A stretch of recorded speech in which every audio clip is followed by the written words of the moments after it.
Urban growth and its impact on ecosystem services. Title: Urban growth and its impact on ecosystem services. Introduction. Urban growth is an inevitable outcome of modernization and economic development. As cities expand and populations rise, the demands on ecosystem services also increase. Ecosystem services refer to benefits that people obtain from nature, such as clean air, water, climate regulation, and recreational opportunities. However, the rapid expansion of urban areas often leads to the degradation and loss of these vital services. In this article, we will explore the impact of urban growth on ecosystem services and discuss potential solutions to mitigate the negative effects. 1. Loss of biodiversity. One of the primary consequences of urban growth is the loss of biodiversity. As cities expand, natural habitats are converted into built-up areas, resulting in the fragmentation of ecosystems. This fragmentation disrupts the natural processes that support biodiversity and alters the balance of species within a given area. The loss of biodiversity not only threatens the survival of numerous plant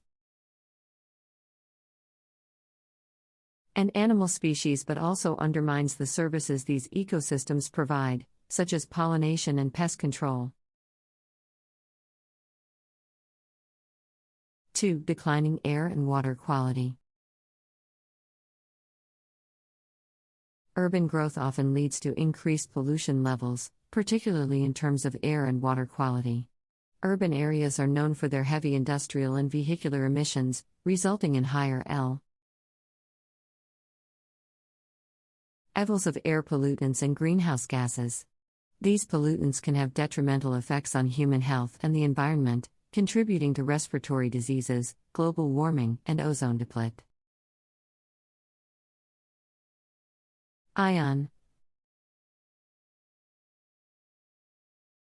3. Urban heat island effect. Another significant consequence of urban growth is the phenomenon known as the urban heat island effect. As cities expand, they replace natural land surfaces with impervious materials, such as concrete and asphalt. These surfaces absorb and retain heat, leading to higher urban temperatures compared to surrounding rural areas. The urban heat island effect exacerbates the already warming climate and poses various health risks, such as heat-related illnesses and increased energy consumption for cooling purposes. 4. Destruction of green spaces. The expansion of urban areas often comes at the expense of green spaces, such as parks, forests, and wetlands. These green spaces provide essential ecosystem services, including carbon sequestration, flood mitigation, and recreational opportunities. However, rapid urbanization leads to the destruction and fragmentation of these valuable natural areas. 5. Potential solutions. While urban growth can have significant negative impacts on ecosystem services, there are potential solutions that can help mitigate these effects. These solutions involve incorporating nature-based approaches into urban planning and development. A. Green infrastructure. Implementing green infrastructure strategies, such as green roofs, urban greenways, and tree planting, can help mitigate the loss of ecosystem services. These approaches enhance biodiversity, improve air and water quality, reduce urban heat island effects, and provide recreational spaces for urban residents. B. Urban agriculture. promoting urban agriculture can contribute to food security and enhance ecosystem services. Rooftop gardens, community gardens, and vertical farming can help improve air quality.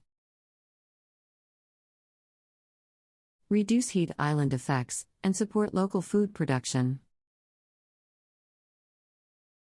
C. Ecological restoration. Restoring degraded ecosystems within cities can help revive biodiversity and ecosystem functions. Efforts should focus on rehabilitating wetlands, creating wildlife corridor (RS), and re-establishing native plant species in urban areas. D. Sustainable transportation. Encouraging sustainable transportation options, such as public transit, cycling, and walking, can reduce vehicular emissions and alleviate pollution levels. This approach enhances air quality and decreases the overall ecological footprint of the city. 6. Stakeholder involvement. An important aspect of addressing the impacts of urban growth on ecosystem services is involving stakeholders in decision-making processes. This includes community members, non-governmental organizations, and businesses. By engaging stakeholders, their interests and concerns can be taken into account, leading to more effective and socially equitable solutions. Additionally, involving stakeholders in the planning and implementation of nature-based approaches can foster a sense of ownership and responsibility, increasing the likelihood of long-term success. 7. Education and awareness. Raising public awareness about the importance of ecosystem services and the impacts of urban growth is crucial. Education campaigns can help individuals understand the value of preserving and restoring in natural areas within cities.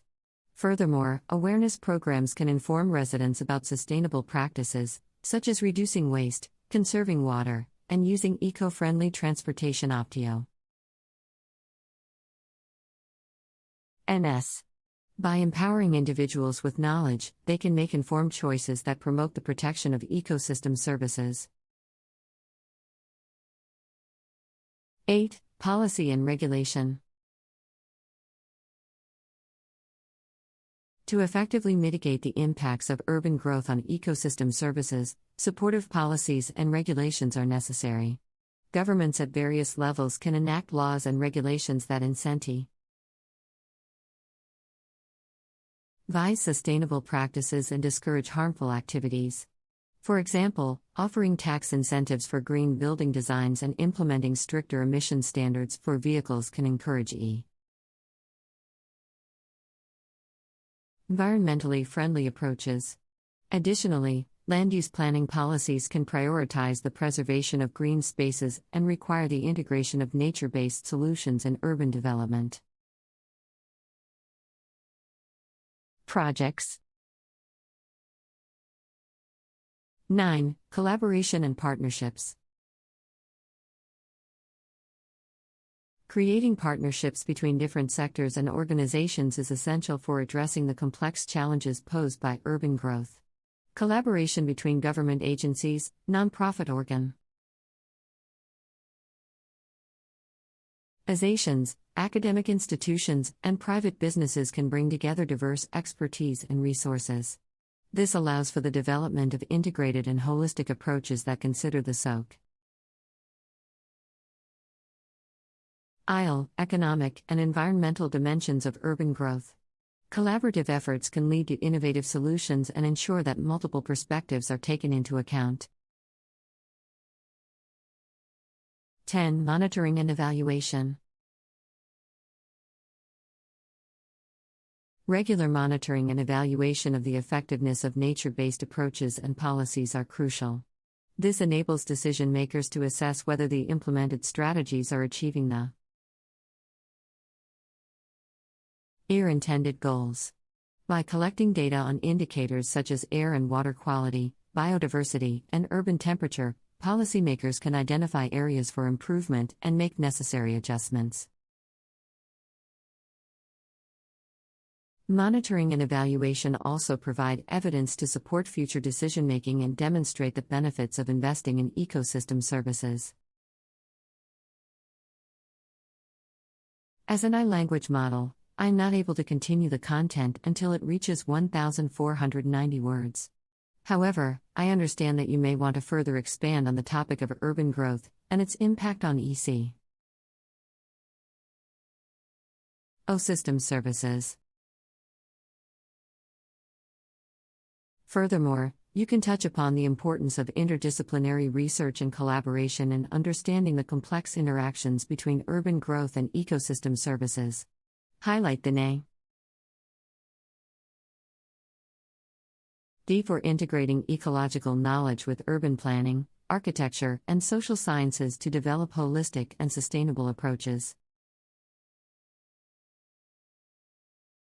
Additionally, you may want to address the role of technology in mitigating the negative effects of urban growth on ecosystem services.